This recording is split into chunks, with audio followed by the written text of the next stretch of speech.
Heat check. Basketball, basketball, college. Basketball, basketball, college. Oh, that's time already? Whoa. Basketball. Welcome into another episode of the Heat Check Hangout, your number one source for all things basketball, college.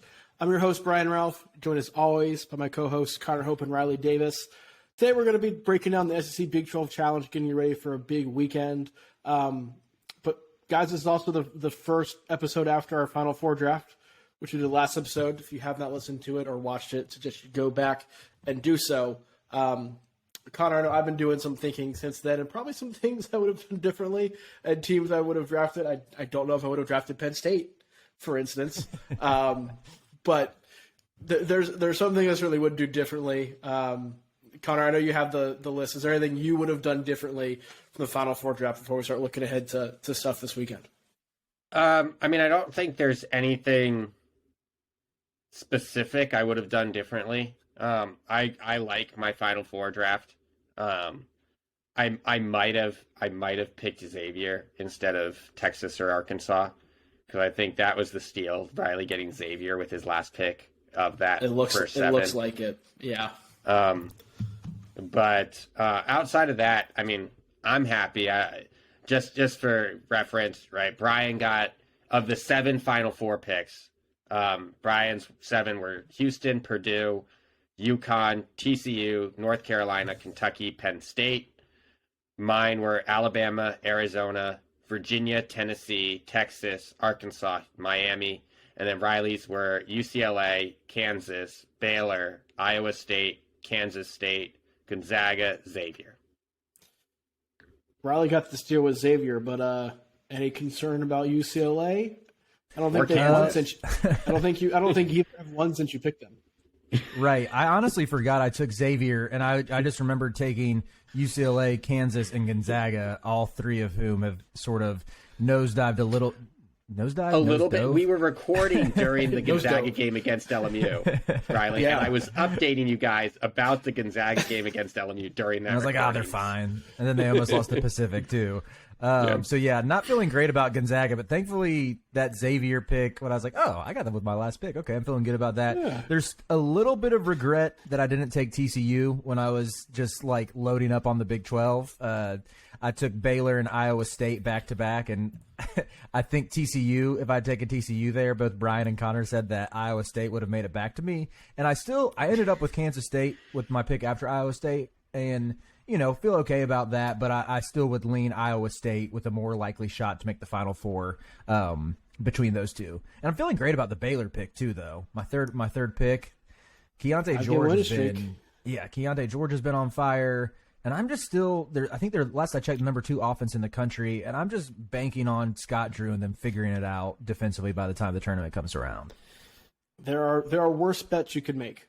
Let's put it that way. I somehow ended up with the previous number 1 team, Houston, and the current number 1 team, Purdue.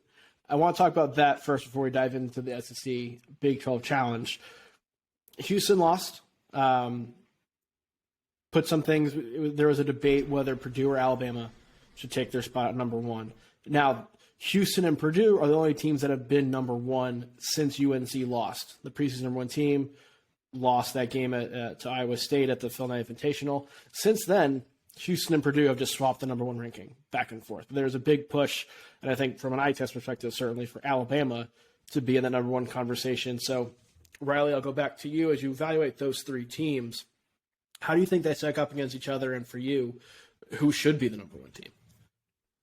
Well, I feel pretty confident in Alabama as the best team in the country. That's a team who, even going into the year, I kind of pinpointed how deep their guard group was with Mark Sears, Jaden Bradley, Namari Burnett, and Javon Quinterly. And even in addition to that quartet, they also have Rylan Griffin, who's coming along strong. They got Bediako, who's really fit this role as a defensive presence that has led Alabama to the best defense in the conference during SEC play. And by the way, I just said 2 or 3 things before even getting to Brandon Miller, who's he's still a National Player of the Year contender, probably number 2 right now to Zach Edey. And so I think they have all the ingredients of a team that has veteran guards, veteran leadership. They play really hard on both ends. They're a fantastic rebounding team, and they have the freshman talent as well that theoretically will get better and better as the year goes on. Now, of course, you run into the chance of either Bradley or Brandon Miller hitting that freshman wall. But even if that does happen, you have so many pieces around them and guys who can get hot on any given night that, like, you can survive that if Miller goes cold in a round of 32, a Sweet 16 game or something. And kind of contrast that to Purdue. Purdue is a team that, I'm always leave watching their games pretty impressed at how they execute offensively and everything, and what their freshman guards have done has been a talking point all season with both Braden Smith, Foster Loyer. Yet at the same time, I think, well, I guess there's a conversation that's like, who's the best right now versus are you trying to project for the future? Because the hesitancies with me with with the hesitancies with me with Purdue, where I'd give the edge to Alabama right now, is just I think Zach Edey's more exploitable on the defensive end, where you even saw Michigan do that in their game on Thursday, where there's a couple times where Edey was on the perimeter. He couldn't even really contain Terrence Williams, and I think Kobe Buffkin got him on the perimeter a couple times. You match that up with a smart coach in March who's got a deep backcourt. Like, let's say it's a Final Four game against Baylor or something, and you're going against a good coach and a deep group of guards. They're going to be able to put him in ball screens, and I just don't know what Painter's counter was going to be with this roster. Connor, who is it for you? Yeah, for me, it's Alabama. Purdue is really good, and I think the guards have outperformed what we expected of them. Heading into the season, at least from my perspective, I thought, for sure, because they were freshmen, we were going to be relying on David Jenkins. But I mean, the reason they're number one was because they were ahead of Alabama, and the voters are always hesitant to flip unless something happens, especially when it's two high major teams that are both performing really well. You look at Purdue. They have one loss in conference. The two teams that they've beat, they're 2-1 against teams with winning records in the Big Ten. The two teams they beat them on the road. Although they tried their best to give the game away to Michigan, but they beat them on the road. My worry with Purdue is just they don't. First of all, they don't force turnovers. So every possession for the other team ends in a shot. Which when you get into the tournament, right, that's you want to limit shots as much as you want to limit points, right? Alabama has the turnover issues on offense that Purdue doesn't have, but I think their guards are more aggressive. Their guards can carry a bigger load, where with Purdue, it's like, get the ball to Edey, right? The guards are good. Foster Loyer is good. Braden Smith is good. Fletcher Loyer. I probably said, I think I said Foster also. Foster's down there at Davidson now. Still killing it. Good catch, Brian. But they're both good, right? But it still relies, I think, a little bit too much on Edey, especially down the stretch of games. And look, this isn't Edey's fault, right? I know Matt Painter came out the other day moaning and groaning about the fact that Edey gets hacked every time he touches the ball. A lot of good bigs do, right? But Edey is 7'4" and never gets the benefit of the doubt. I get that. Yeah. But to me, it's still a matter of guard play wins in college basketball. Alabama's two losses are not the end of the world, right? Both away from their home court. Gonzaga, they lost to Gonzaga on Gonzaga's best game of the season, and they lost and almost won. Like, they almost kept it close, right? And then they lost to a UConn team that started off the season as the best team in the country, potentially. So those two losses are not a big deal, and they're blowing out a much stronger SEC than Purdue is playing these tight games where they win against a Big Ten that I feel like they're getting the benefit of the doubt on reputation. That's the same point I was thinking, is like how Alabama is just obliterating quality teams. And granted, I think that, the SEC might be a little bit overrated as well, just because some teams like Missouri's faded a little bit in conference play. Mississippi State has faded big time. LSU has like completely fallen apart. I don't even know if Alabama's played LSU yet. Oh no, they won by like a million. Won by 40. So yeah, they did what they were supposed to do. So the SEC, it's not quite as strong as I thought it was in the non-conference portion, but still, Alabama. I still think beating Kentucky by 26 counts for something, even if this Kentucky team is not. According to Ken Pom, has the 4th toughest strength of schedule versus Purdue's 31. Both really good. Alabama's blowing those teams out. Mm-hmm. Well, I mean, they also played the number 1 team that no one wants to talk about in Carolina and beat them back in November. Yeah. Well, they beat North Carolina. I know, they beat Houston. That Houston win is big. I think Bama at their best is the best team. Like nobody can touch them. But we've talked about the turnover issues that cost them against Gonzaga. Let's talk about them blowing out people in the SEC. They almost lost to Mississippi State at home this week because they didn't shoot the 3 well. They struggled with Vandy because they didn't shoot the 3 well. And this is something with Bama that has popped up every now and again. It's not a huge issue because they have a top 5 defense. Their guards do attack. But they have games where they don't shoot the 3 well, which is fine. Every team does. But when you shoot as many threes as Bama does and have that as such a big part of your offense, it impacts you more when you don't shoot as well. It's why Mississippi State was able to hang around and almost win that game. That, to me, gives me some concern in the 1-game sample size of the NCAA tournament, particularly as you move on and you start playing in bigger and bigger arenas that, you can talk about the sight lines and domes and different things and everything like that. But, if they're not making threes, they're beatable. If they are making threes at an average rate, they will steamroll you. And in the 1-game sample size of the tournament, that's the only thing about them that gives me some pause, combining with the turnovers. But Brian, to that point, Purdue, in a 1-game sample size, you essentially, I wouldn't even double Edie. I would say I'm going to take Edie's 2-point attempts over people. I'm going to limit everybody else, and I'm going to try and shoot threes against Purdue. And in a 1-game sample size, like that worries me. Yeah. More because if your star players can hit threes, then you can't play that game. Where if your star player works within 7 feet of the basket and you just get in front of him and hold him to even 60%, right? Mm-hmm. I'd trade 2 for 3s all day. Mm-hmm. Yeah, I like Bama more than Purdue. I trust Purdue more than I did a couple weeks ago because they've been in some of these close games and Fletcher Lawyer has delivered. Like, to me, it's become like, okay, I can ride Zach Edey for 35, 38 minutes, and then Lawyer will close it out. Mm-hmm. I have faith in them not stumbling before they should in the NCAA tournament or in some of these big games coming up in the next month because of that. Their ceiling's not as high as Alabama's, and I don't think Houston's ceiling is as high as Alabama's. We kind of saw that play out. But I think I trust Houston more. Like, up until that Temple game, that was Houston's only loss. And in that Temple game, Houston did everything Houston does. They held Temple to like 31% shooting, forced Temple to turn it over twice as many times as they did. They won the rebounding battle. They just shot incredibly poorly. And they were getting good looks. They were getting layups and just missing them.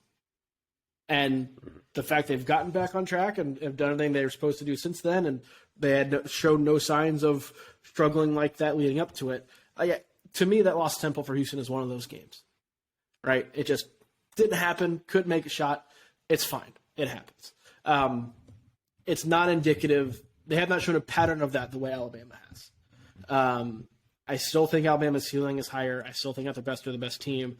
But I think from a baseline standpoint, for kind of to your point, Riley, you don't know who potentially like projecting forward versus now. I think Bama's the best team now. I think Houston is still the team I trust the most to make the longest run in the NCAA tournament. No, that's definitely fair. I think even looking at the Temple game and what Houston does, I'm kind of in the mode where I'm probably just going to pick Houston to the Elite Eight every year until Kelvin Sampson shows me otherwise. It just seems like that's what they're doing, at least the Sweet 16. Like, they're a sure bet to make the Sweet 16 pretty much every year, probably the Elite Eight, because that style is so hard to match up with. Like, the offensive rebounding travels, the defense travels. But that even brings up a good question of, I agree with you that Alabama has the highest ceiling of the group. I don't know who I would take as far as the ceiling goes between Houston and Purdue. And I feel like preseason that would have sounded crazy. Even there's part of me that thinks it's crazy because Houston has Jarris Walker. I mean, they have the veteran front court, they have the veteran back court, but they also have this dude who's going to be a top 6 pick who has got a crazy good feel for a 6'8" freshman forward. Can jump out the gym as well and has been a much better shooter than I think anybody anticipated. So maybe I'm answering my question now, but there's something still where you touching on the ways in which Fletcher Lawyer has had this penchant for making big shots. And it's like, if he and Braden Smith can keep improving and avoid that freshman wall, and if you can continue to get production from Caleb first, I mean, it could be pretty much neck and neck with who has a higher ceiling between those two teams. I think it's Houston has the higher ceiling. Because I think you have Fletcher Lawyer, Braden Smith, and then you've got Zach Edey. And you need Zach Edey to play well. Houston has won games where Marcus Sasser hasn't played well. They've won games where Jarris Walker hasn't played well. And the other reason I think they have the higher ceiling is just because their defense raises that floor so high that they just need an above average offense, and all of a sudden they're great, right? I think when we look at ceilings, we get too caught up, or fans get too caught up in how many points can they score, right? Team like Alabama has a high ceiling because they could put up 100 on anybody, pretty much, right? But Houston plays so slowly that they're never going to hit 100 because they're not going to take enough shots, which is fine. That doesn't limit their ceiling, but I think people look at that and say, oh, well, they're playing in the 60s and 70s, so how high can their ceiling really be? When if you look at like points per possession differential for Houston, like their ceiling's probably the highest, maybe the second highest behind Alabama in the country, just because they limit you so much defensively, and they have the weapons on offense where any given night they can put up points. It's just a matter of, I mean, they were scoring 80, 100 at the beginning of the season. They put up, 87 on SMU. Like 87 for Houston is like 100 for Alabama. Yeah. I think that's fair. Talk about Alabama. They will face Oklahoma in Norman in their game in the SEC Big 12 Challenge. The fact that it's these two playing, I don't want to get in my soapbox and talk about how there should be some dynamic scheduling here, and I'd love to see the SEC and Big 12 put best on best, second on second down the line, so we don't have like Bama playing Oklahoma. But it's a good opportunity for an Oklahoma team that kind of needs a win like this to really bolster their NCAA tournament hopes. Any chance of an upset happening there, Connor? No. I mean, yeah. Alabama, even in their losses, right, they lost by double digits to both teams, but like they lost to really good teams, and you still felt like they weren't quite out of it, right? Yeah. And so Oklahoma, I think Porter Moser is going to get Oklahoma into a spot where they're consistently competing in the SEC. Maybe not for titles, but at least they're gonna be a team that gets in two out of every 3 years into the tournament, etc. This is not that year, and so I agree with you. I think there should be some dynamic scheduling, although I think there are some pretty good juicy matchups throughout this challenge, but. Of all the games in this challenge, that's the game where I'm the most confident an upset will not happen. Which means that the upset will happen, but that's the game where I'm the most confident that the favorite would win. You feel the same way, Riley, I assume? About Alabama and Oklahoma in particular? Yeah, I mean, I know they're going on the road, and I'm sure Norman has a tendency to like get a little rocking for those big games, but for me, it's like who on Oklahoma is checking Brandon Miller, and then even looking at that front court matchup between Charles Bediako, Noah Gurley, and the Groves brothers, and that kind of tells you all you need to know right there. And they got bodies to throw at Grant Sherfield. Like you take him out of the game, they shouldn't have too much trouble getting. Well, I'm sure you probably won't take Sherfield completely out of the game, but they shouldn't have too much trouble neutralizing what can occasionally be a spurtable offense. Limiting his effectiveness and making him more efficient than he'd like to be. Well, Connor, you talk about some of those juicy matchups. There are two in particular. The headliner is going to be Kansas and Kentucky because it's Kansas and Kentucky. Riley, both of them are headed in different directions. Kansas has lost 3 in a row now. I think if they lose 4, it would be Bill Self's first 4-game losing streak since he took over at Kansas. So that's on the line. Kentucky seems to have turned things around. They've won, I think, 4 games in a row with a chance to really put a stamp on that. You break down that game, break down what's happening with Kansas and Kentucky. How do you see that unfolding? I still think Kansas ends this skid. It's just hard for me to kind of bet against Bill Self in this spot. And I know Kentucky's been playing a lot better recently. They had obviously they beat Tennessee, took care of a surprisingly good Georgia team. And Sheboy's been playing a lot better too. I think this time last week he's upped his scoring and rebounding averages by like a full point or two, even over the past week and a half. Yeah. I do think they found something with this lineup of Cason Wallace, Antonio Reeves, C.J. Frederick, Jacob Toppin, and Sheboy, and just the ways in which having 2 shooters on the floor opens it not only for Big Oscar, but also for Toppin as well, who is looking a little bit like he's living up to some of that preseason hype. But I don't know. I still just – it's so tough to envision Kansas struggling that much with this roster that still has Jalen Wilson, who's a National Player of the Year candidate, that has a stable point guard even if he's limited. And Grady Dick and Kevin McCullough – well, I know Grady Dick had a decent game against Baylor, made some big shots, but McCullough can't continue to play this poorly offensively. Like, I know he's still going to bring it on defense, but you got to – eventually he's going to snap out of it. Like against Baylor, there was one possession I remember watching where he clanked a wide open corner 3. KJ Adams got the rebound, kicked it back out to him, and he clanked it again. It's like eventually some of that luck's got to flip because I know he's like a career 32% shooter, but I don't know. When you're wide open like that, you got to step up and get it done. That's my concern here. To me, this is the game that's going to lead to a ton of overreactions because I think Kentucky wins. It's at Rupp. I do too. Oh, it's wow. at Rupp. So I'm the only one with my Final Four draft, Kansas Jayhawks, baby. You go ahead, Connor. It's at Rupp. Kentucky shoots the ball well. Kansas shoots it well from deep. They just don't shoot it enough. My big concern is Kansas is a below average defensive rebounding team going up against the best offensive rebounder in the country. Kentucky's going to shoot the ball well, and they're going to get a lot of second chance points, and that's my concern at home. And that's my concern. I don't know. I think that McCullough and DeJuan Harris they can get in the grill of Cason Wallace. They can get in the grill of Reeves, and if they can open up the game and run in transition, hopefully you can like get Frederick off the court, play him off the court. But then again, I don't know. But the issue is that Kentucky also doesn't turn the ball over. They don't turn the ball over, and they get offensive rebounds, so that the opportunities to get out in transition just aren't necessarily there for Kansas.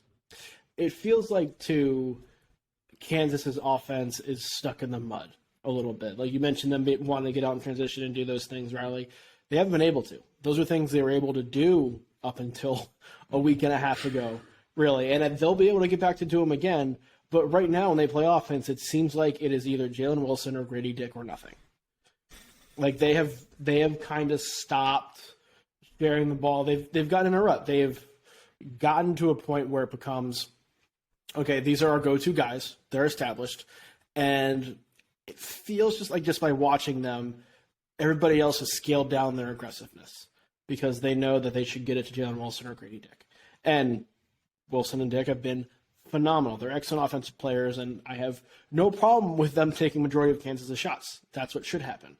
But when Kansas has been at their best, I'm going to point to like the second half of all of these like comebacks or close games that they've played that they've gone on runs for. They've had DeJuan Harris and KJ Adams in pick and rolls. They've had Jalen Wilson doing some pick and roll action. They've had Grady Dick coming off screens. There's been movement.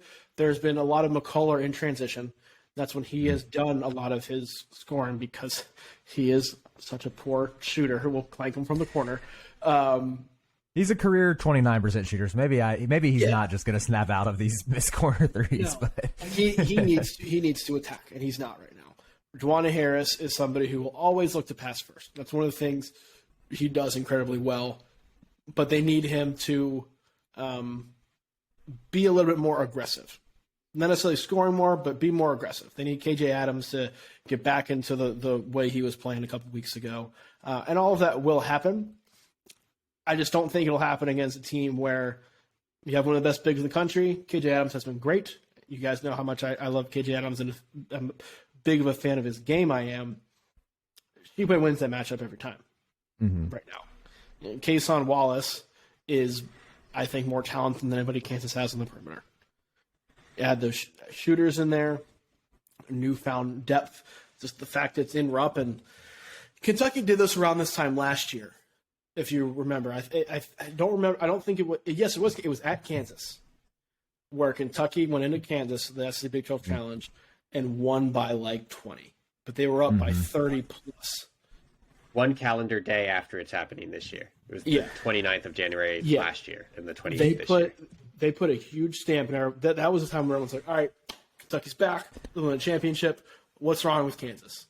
And to me, this feels like the same kind of overreactions could be brewing from this one game, just given the way both teams are playing right now.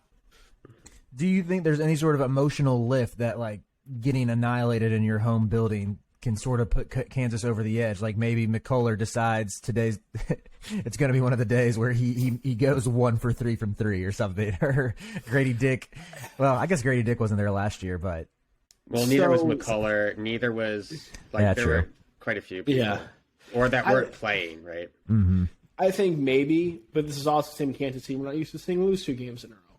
Like we're talking about whenever Kansas lose a game, it's I feel bad for X opponent they play next because they're going to get an angry Kansas team, and that one loss has turned into 2 and turned into 3. So I'm not as concerned about that if I'm a Kentucky fan, as much as I am excited about the fact that okay, there's this team that's lost 3 in a row, struggling offensively, coming in to play a hot Kentucky team at Rupp. Kansas's slate the past 4 games and then the next 4 games is brutal.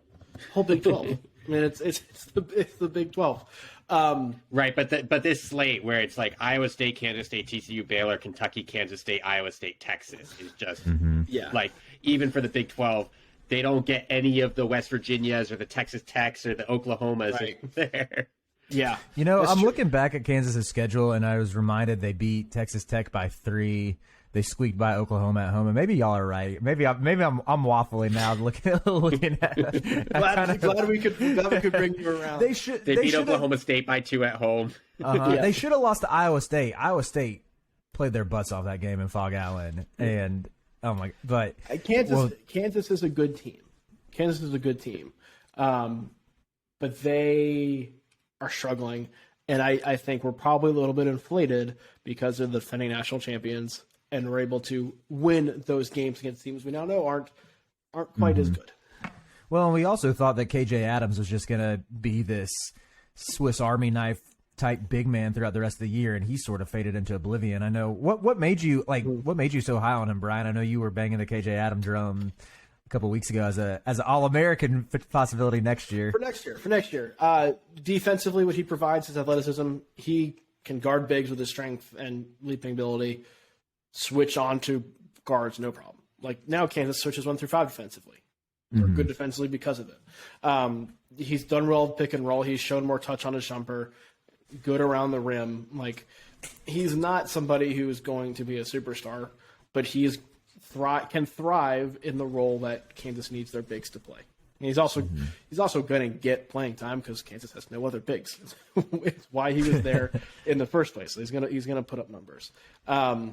That's the headliner, but the best game from a ranked on ranked standpoint, Tennessee and Texas, the Rick Barnes Bowl, if you will, Connor. I don't know how to match this up because both teams can be a little Jekyll and Hyde. And we might get an awesome game. We might get a 45-44 game that's ugly as hell. I don't know what to expect. Yeah, I mean, the thing is that both teams have had, granted, the conferences they're in are tough, but both teams have had a relatively forgiving slate leading up to this, right? Mm-hmm. Tennessee's last 3 games after the Kentucky loss were Mississippi State, LSU, and Georgia. Texas's last 3 games were Iowa State, but then West Virginia and Oklahoma State, and Texas Tech. Like their last 4 games, Iowa State was the tough one they lost, and then the other 3 were relatively forgiving. I like Tennessee from a percentage that I think they win, like a chances that I think they win perspective. It's at home. Tennessee's defense is reliable. It's the most reliable unit on the floor in that game. Every other unit is, at this point, I think, pretty unreliable. That's the most reliable unit in the game, and so that's why I think they win. Because I mean, both offenses can be hot and cold. Texas's defense, while it's not bad, it has dipped since everything that happened in December. Tennessee has the best defense in the country. Their offense isn't that great, but I think they win this one. Riley? I'm so tempted to go with Texas. I hate this. Well, maybe I shouldn't say I hate this. It just goes completely against what I thought in the preseason, but I'm enamored with this backcourt. I thought this backcourt was going to be hyper inefficient from the field.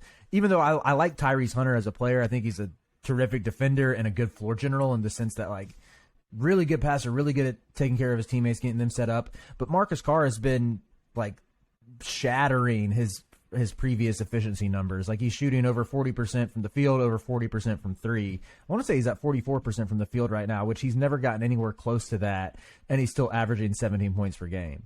And maybe it's because he's 24 years old and doing this against 19 and 20-year-olds, but it's still, that matters. And so I thought he looked terrific against West Virginia last week, and Tyrese Hunter, it seemed like they really had it figured out where some of the passes, he was just probing that Mountaineers defense was still pretty good and finding open guys in the paint like it was nothing. So I like what they can do and think that gives them a little more of a cushion against the best defense in the country.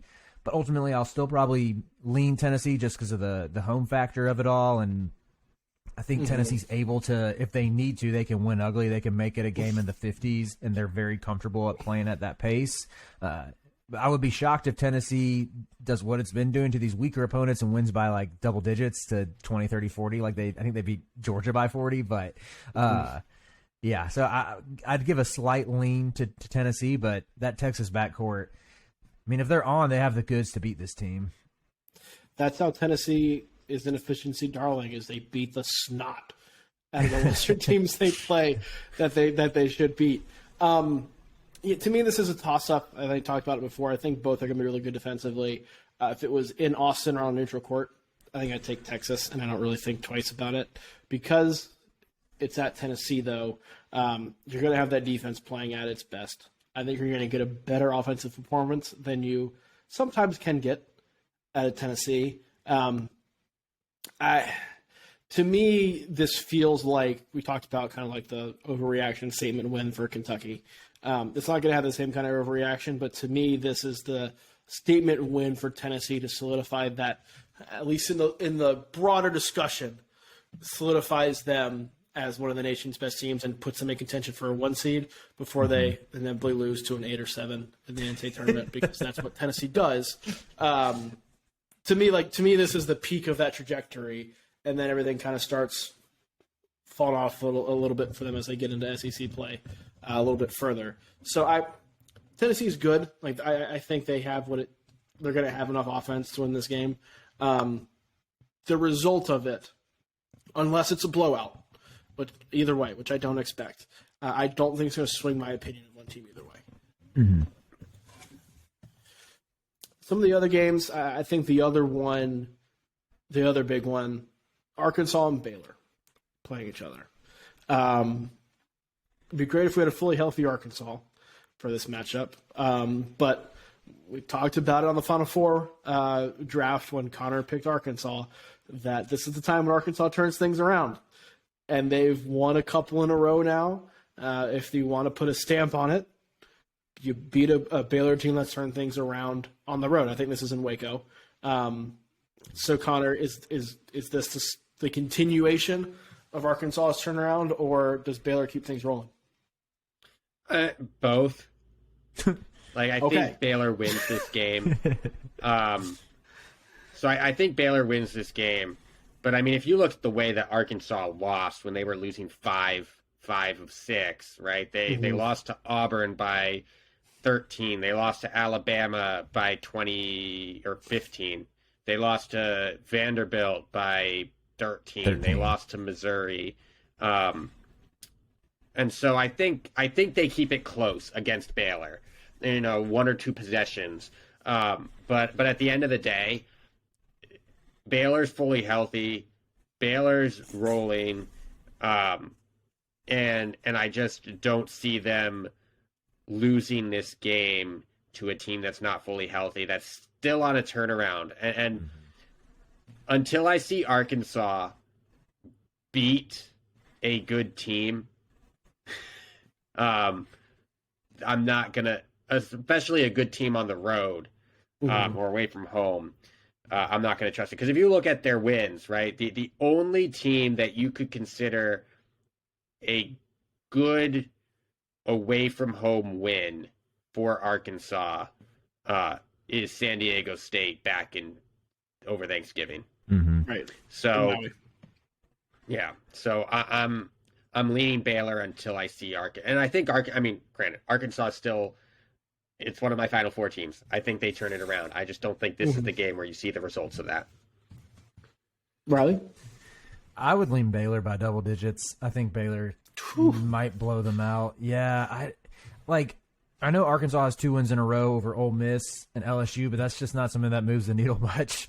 And I think one of the biggest storylines will be do we see Scott Drew go back to his zone defense? Because that's what teams have been doing to Arkansas recently. They can't play against his zone. Scott Drew has a bit of a history doing that. I know he probably hasn't really relied on it in 4 or 5 years, but I'd be interested to see if that's a wrinkle he throws in there. But no, I think that the trio of Keontae George, LJ Cryer, Adam Flagler, as good as Arkansas can be defensively between Anthony Black, Devo Davis, Ricky Council, I don't think you're going to be able to slow down all 3 of those. Maybe you get an off game for one of them, and that's why I think that the Bears continue to roll behind that home crowd and end up winning at least by double digits, maybe teetering on the brink of a blowout. I'm bummed we kind of got stripped of a Nick Smith, Keontae George. I know. That's what it should be. I mean, that's clearly what they were thinking when they put it on the schedule. Yeah. That would be Baylor's second double-digit win over a high major team.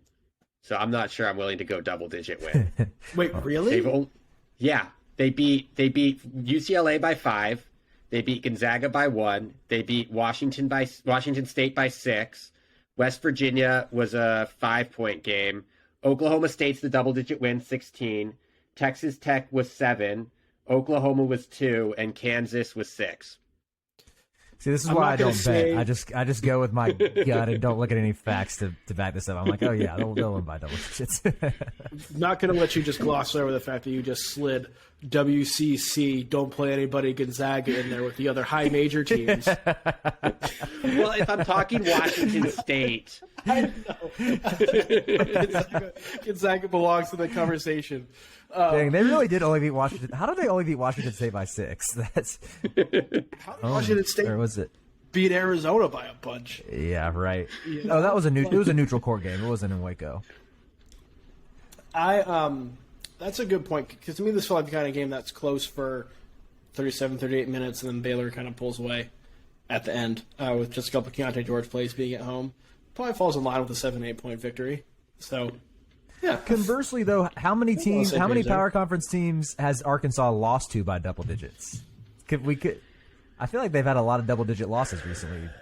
You reeled them off. Sorry, just not to make you do that again, but double-digit losses. They lost by 3 to Creighton, 3 to LSU, 13 to Auburn, 15 to Alabama, 13 to Vandy, and 3 to Missouri. So 13 to Vandy is losses. They're losing by 13 to Vandy is all I need for my argument for Baylor to win by double digits. Yeah, that was also that weird game where Vandy was pissed off after the half. It was still close for most of the second half, and then I do remember. Yeah, Vandy pulled away late. And Jerry Stackhouse being upset about something, I don't believe it.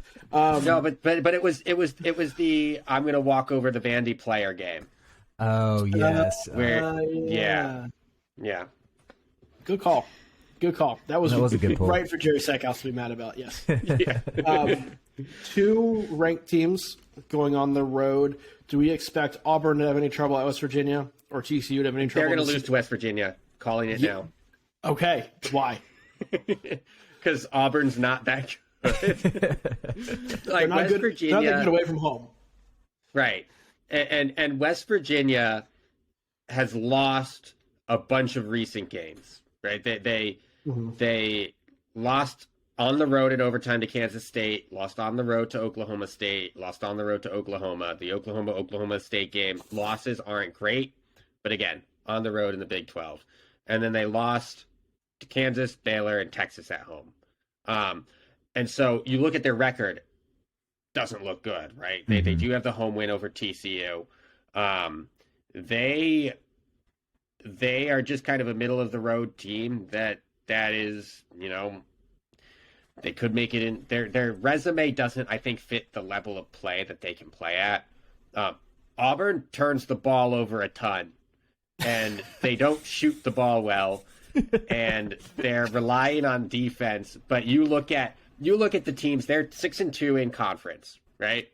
With losses to Georgia and Texas A&M, and their wins are Florida, a hurt Arkansas team, Mississippi State, LSU, and South Carolina. Like, whoa, one of those I know it was said. I forget who said it. Was it who said it on After Dark? But I agree. Auburn is the biggest fraud in college basketball right now. Their record is so inflated by playing just poor teams. Like what's their best win? Florida, probably. Mm-hmm. Arkansas by resume standards. Yeah. But, and they straight up got ran off their own court by a Texas A&M team that is like equally as fraudulent. That has just as much of an inflated record recently. Like Tyrese Radford got whatever he wanted to at the rim in that game, to where Radford's a good player, but I think that's a bit of an indictment on that Auburn defense that they have been leaning on a lot. Yeah, they have three top 50 wins. Auburn does. Northwestern. Yay. Hey, Northwestern is in Florida. 3rd place in the Big Ten. We need to talk about fraudulent. Florida's top 50? And they're 44 on KenPom, and Arkansas. I think this is the start of Auburn coming back down to earth. Because West Virginia, they play Georgia at home, but then they run through a 3-game stretch where it's at Tennessee, at A&M, home against Bama. Yeah. And then they get Missouri, Vandy, Ole Miss, and then before they close, at Kentucky, at Bama, home against Tennessee. Yeah, that's rough. They're what, right? 16-4 right now. Mm-hmm. I would not be surprised if they go into Selection Sunday with 12 or 13 losses. Yeah. West Virginia has they only have 2 top 50 wins, right? TCU and Florida, the same Florida team that they blew out by almost 30. They only have 1 loss to a team outside the top 50. And that is the 1-point loss on the road at Oklahoma. That's it. Like, West Virginia is that team where their resume doesn't look good, but I think part of that is just they've had a really tough schedule, and they're not that good. But if they played Auburn's schedule, They would be better. They would be in a very similar spot, if not better. And Auburn turns the ball over a ton, and I know this team isn't the best defensively. It's still a Bob Huggins team that forces a ton of turnovers. Yeah. Riley, do you have any similar concerns about TCU going on the road to face Mississippi State? I don't. I don't. I mean, we've seen Mississippi State. They couldn't get it done against Alabama. They've had some really rough performances before that. And I think just the way that TCU forces turnovers, the way they defend, control the glass, and how they just have – it's like their whole perimeter unit is just made up of dudes who can get out and run the floor and get easy buckets in transition. I don't know what Mississippi State's turnover percentage is, but it doesn't matter because TCU will find a way to turn you over. And I think between Mike Miles, Damian Ball, Shahada Wells, probably someone else I'm forgetting about, they're going to be getting out and running and tearing it up a little bit. Yeah, I agree. TCU is one of those teams I'm not concerned about, and as long as they don't flip a switch in a negative way and start showing some consistent struggles, they're a team I'm going to be irrationally high on. And it's not about being irrationally high. Mississippi State has lost 8 of their last 9 games. Once the schedule into this one. Once the schedule. Yeah. Yeah. And their best win is Marquette before they became what Marquette is now. TCU, they have the Northwestern State loss at home. That's the bear, right? But they lost by 2 to Iowa, a really good Iowa State team at home. And then they lost by 4 to a really good Texas team on the road. And the West Virginia one, again, that's their Big 12 bear, right? They shouldn't have. It's on the road. They shouldn't have lost by that much, but it is what it is. They also have the wins over Kansas State and Kansas over the last 2 weeks, and they're just a good basketball team, right? They rebound well. They offensively. Well, I'm not going to talk about their defensive rebounding, but that's another matter. They don't turn the ball over, but they also force a lot of turnovers. Their big issue is we can't shoot threes.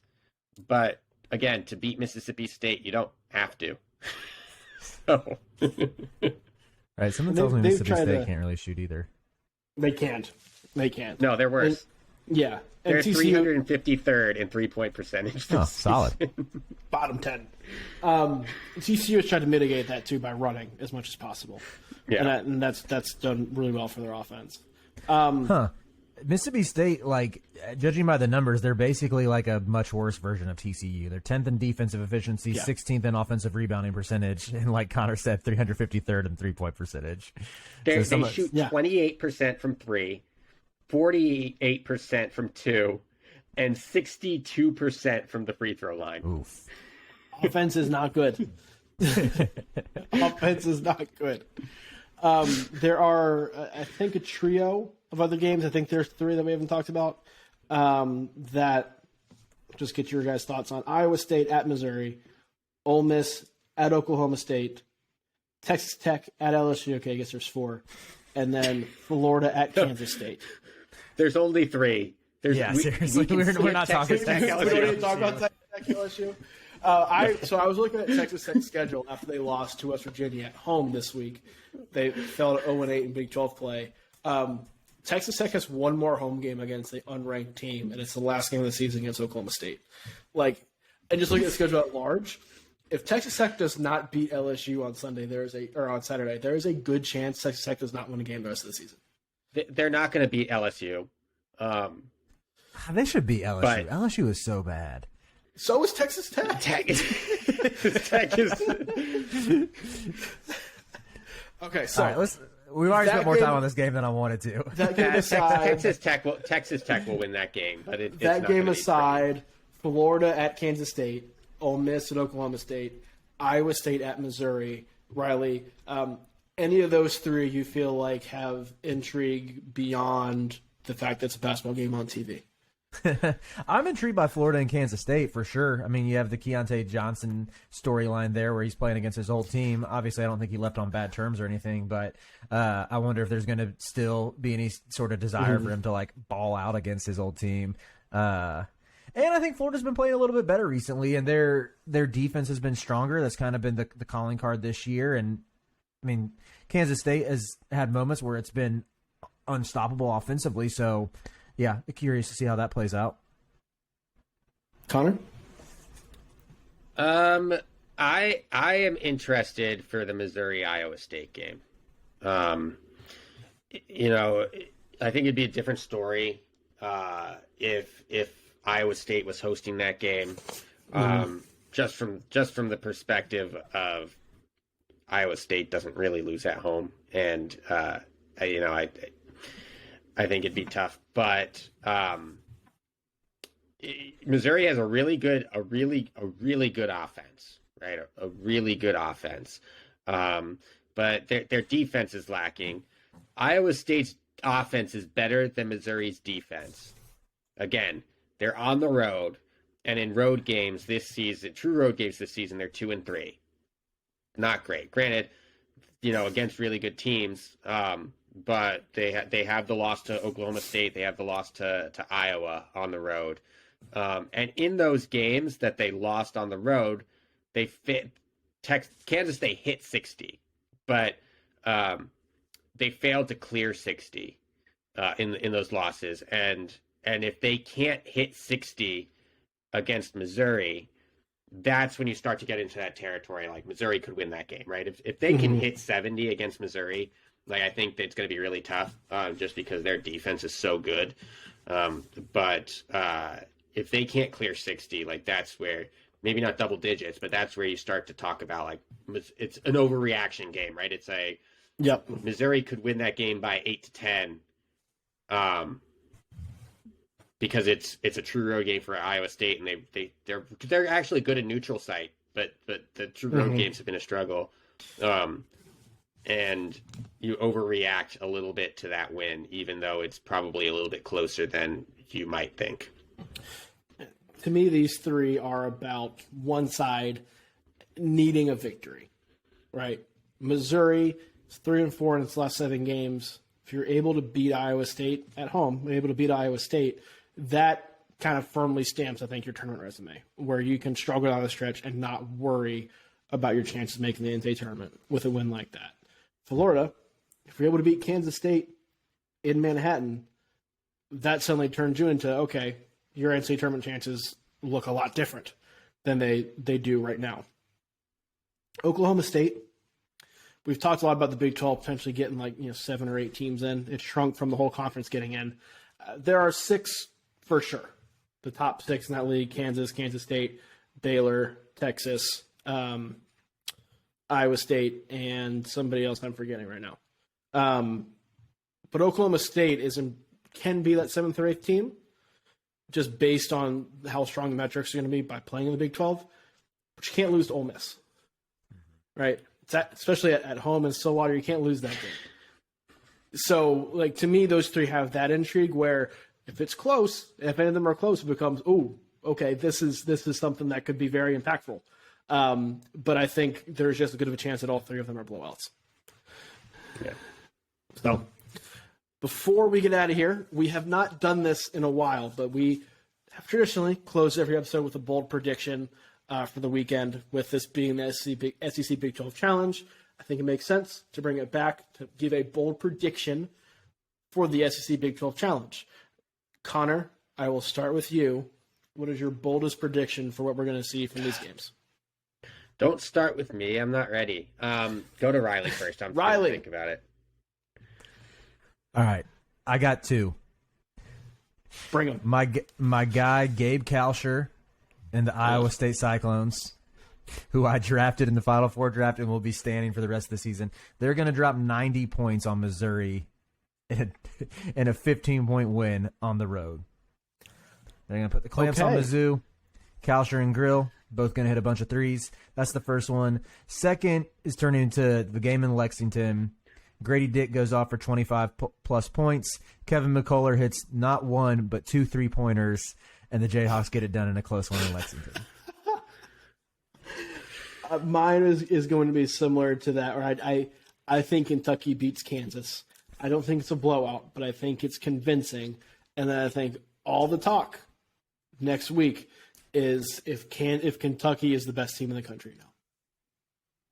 Because that's the Kentucky overreactions. It's more about the reaction to the game than anything else in terms of that prediction. Like I think we have these issues where suddenly there comes a what's wrong with Kansas is the bottom falling out, which it's not. They'll be fine. Mm-hmm. And is Kentucky the best team in the country now? Should they be favored to win the national championship? No, they should not. But that's going to be the discourse after a solid, convincing Kentucky win. I should adjust this because I did math wrong in my head. It's 6-4 Big 12, but I think the big games are going to go to the SEC. Mm-hmm. So the Big 12 is going to win 6-4, but the big games are going to go to the SEC, and we're going to still get that talk about how the Big 12 is overrated. So you're thinking Kentucky beats Kansas, Bama beats Oklahoma, Tennessee beats Texas, and Missouri beats Iowa State. Yeah. All that's very plausible. Yeah. Big 12 just lucky South Carolina didn't participate this year. Else would be an SEC dominant. Just ask Kentucky, man. Just ask the team that will be the best team in the country come Sunday. Yeah.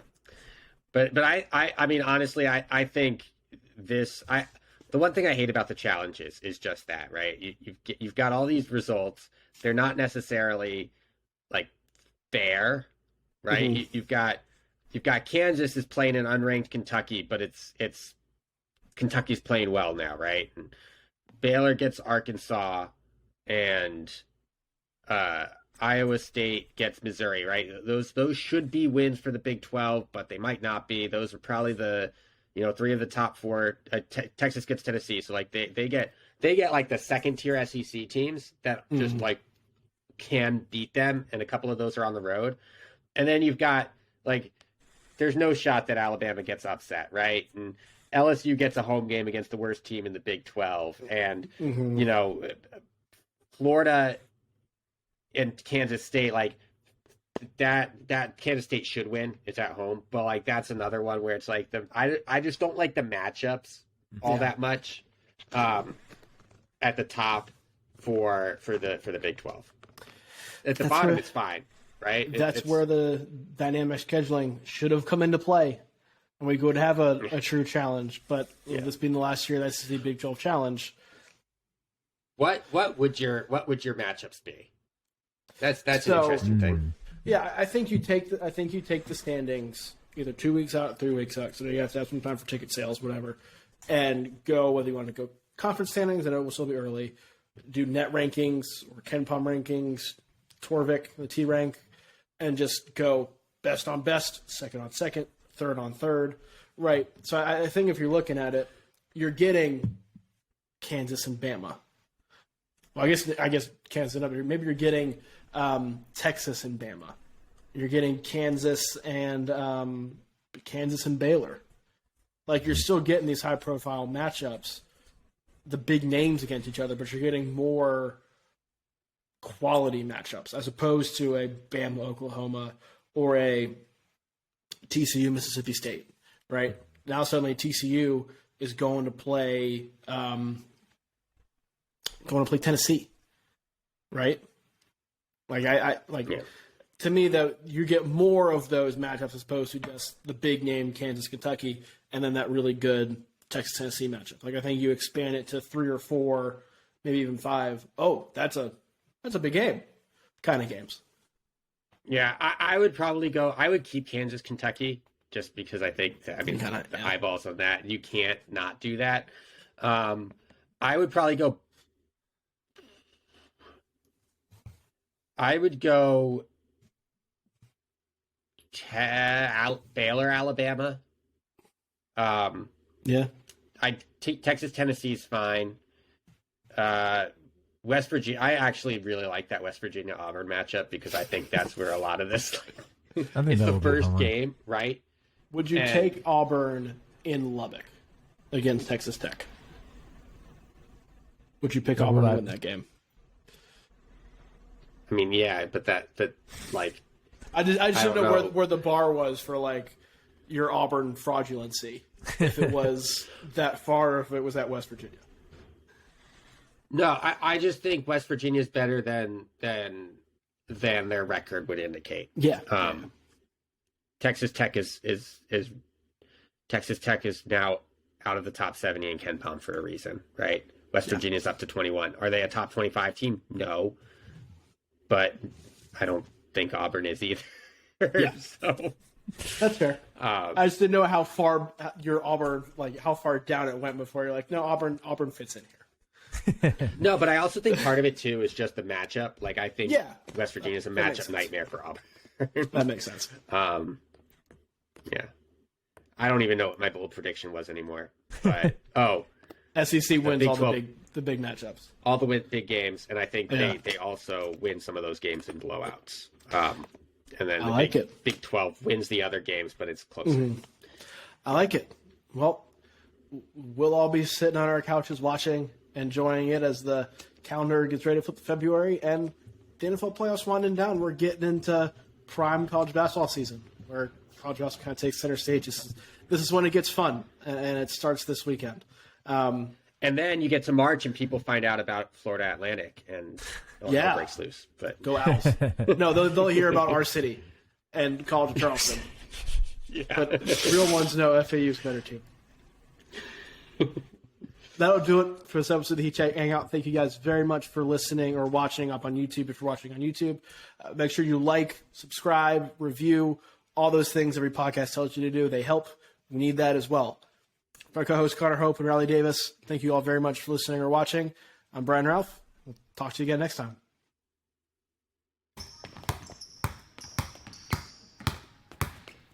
Basketball, college. Basketball, college. Oh, is that time already? Whoa, basketball, college. Come on. Basketball, college. Oh. Basketball, college.